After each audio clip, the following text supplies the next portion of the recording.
Good afternoon to you. Well, you would have seen, of course, the medium-term budget policy statement released today by the Finance Minister, Enoch Godongwana. Important announcements around e-tolls, around Eskom, no basic income grant to come, for the moment at least. Dr. Nthabiseng Moleko is a senior economist at the Stellenbosch Business School. Dr. Moleko, good evening and thank you for your time on the Pulse tonight. In a way, the only real major announcement is around e-tolls. Everything else was kind of expected. What impact do you think this budget is going to have, if any, on our economy? I think what we've seen, thank you so much for having me, Stephen. I think the reality is that we're managing the crises within the crises. So the question of the Gauteng Freeway Improvement Project and the 47 billion transfer of that debt, and also the announcement around the Eskom, almost a third or up to two-thirds, there's no details really given. But we know that, again, the debt problem of not just Sunroll, but also the debt problem of Eskom will now be on the government's balance sheet and transferred to government.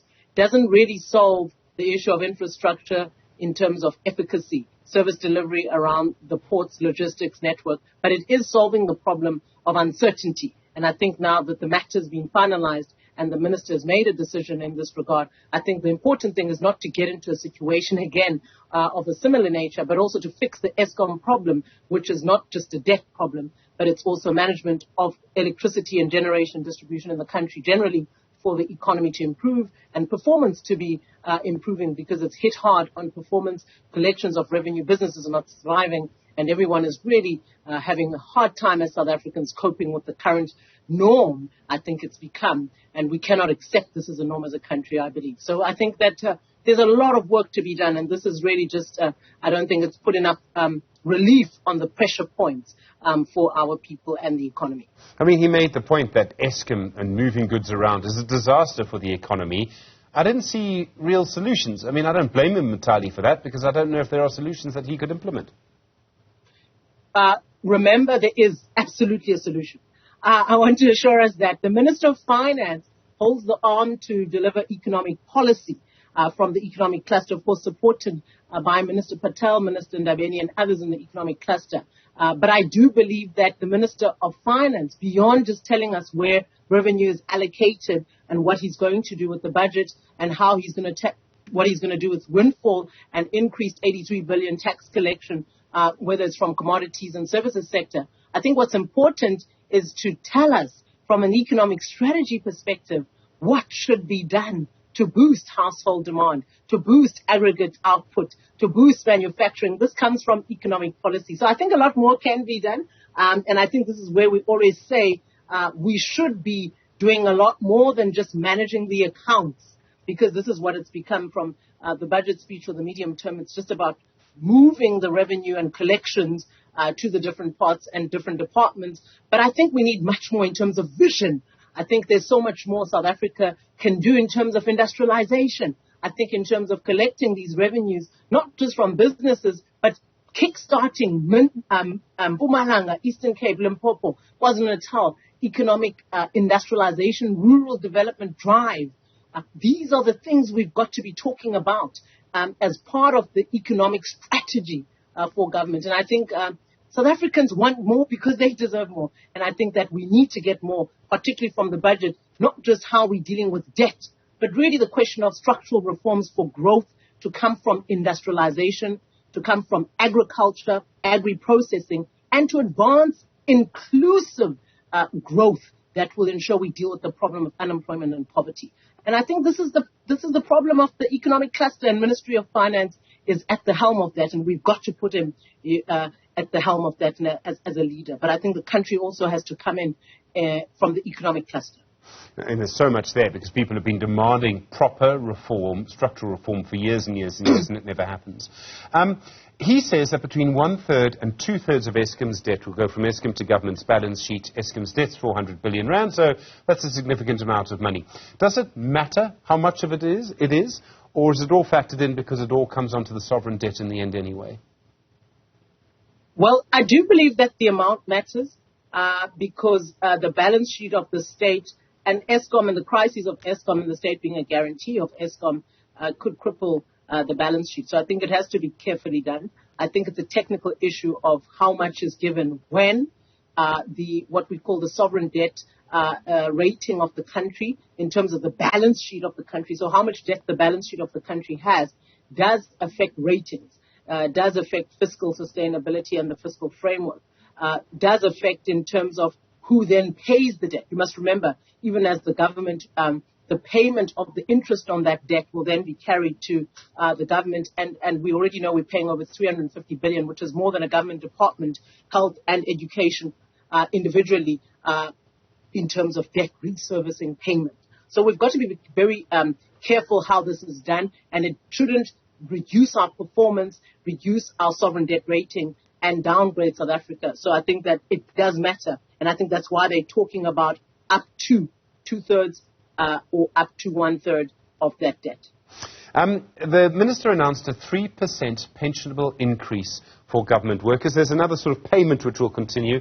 He says that takes their increase to around 7%. I'm almost certain the unions would disagree with that analysis.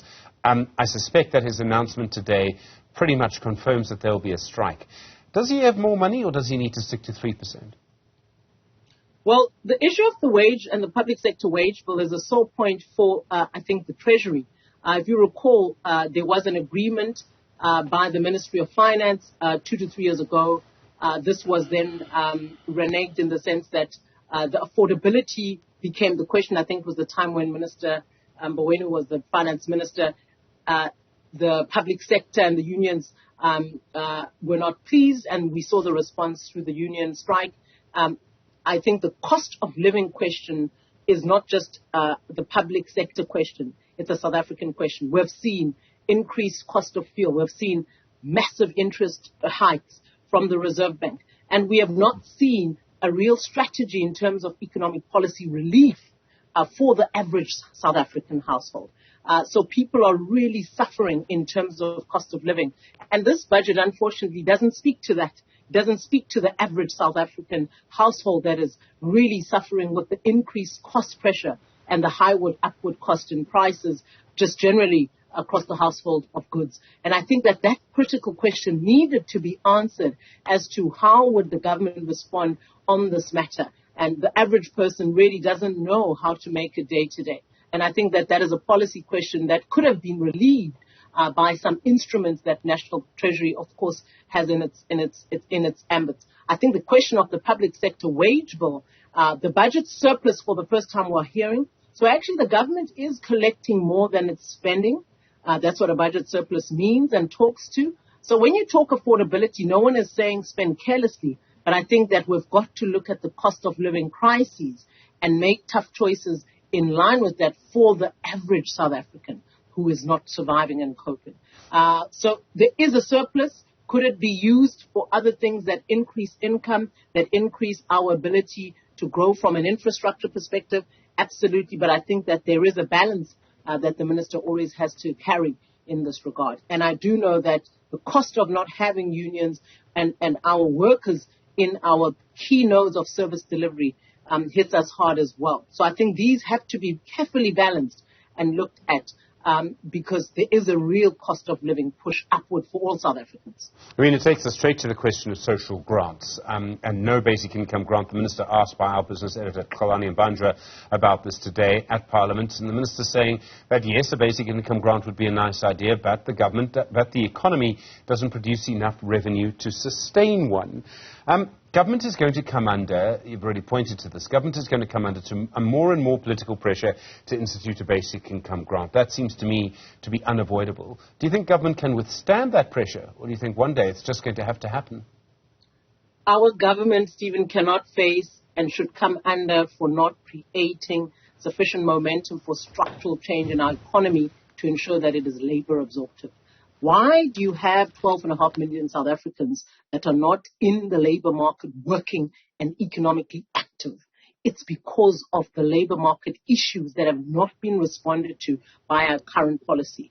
The government needs to carefully look at why is it that when you produce more than 1 million per annum new entrants into the labor market, less than 1 million less than 100,000 of those are actually entering either tertiary institutions and or your vocational training colleges. That means the majority of them, more than 90%, are simply falling into the labor market and not accounted for. The demand and supply issues of the labor market and the anomalies of our labor market that inhibit labor absorptive tendencies have got to receive an urgent attention from both the Minister of Employment and Labor, both the Minister of Finance, and Minister Patel, Minister Nglesi, and Minister Enoch Godongwana to look into carefully, and the economic cluster from an agriculture and small business reform perspective. I do think that temporary relief is definitely necessary, but I think the long-term issue has not been responded to, and we simply look over it, and we hear the announcements quarterly, unemployment 45%, 46%. We hear women unemployment is sitting at more than 5 to 6% higher than men, sitting at between 44, 46, depending on the provinces percent that you're looking at. Youth unemployment, Stephen, is sitting at 74% if you're not in education or training. This is not normal. We cannot normalize a labor market outcome that enables unemployment to be the norm. We're putting our people in the education system to sit and not be economically active after 12 years. After even 4 years of high school education and training, you may not be guaranteed any economic activity for several years because of structural unemployment. This has to be responded to. And I believe the emphasis is not on the real issue. And I think that the temporary solution must come forth because poverty is a reality. But I think the long-term structural issue is why we accept a labor market that doesn't employ and absorb our people into the economy. That has to be the issue. And that talks to the structural issue around what proportion of our output comes from manufacturing, what proportion of our output comes from industry, what proportion of our output comes from agriculture. And you go into these nodes and see how you can bolster that so that you can have economic activity from these sectors. Dr. Nthabiseng Moleko, we'll have to leave it there. Thank you, Senior Economist at the Stellenbosch Business School.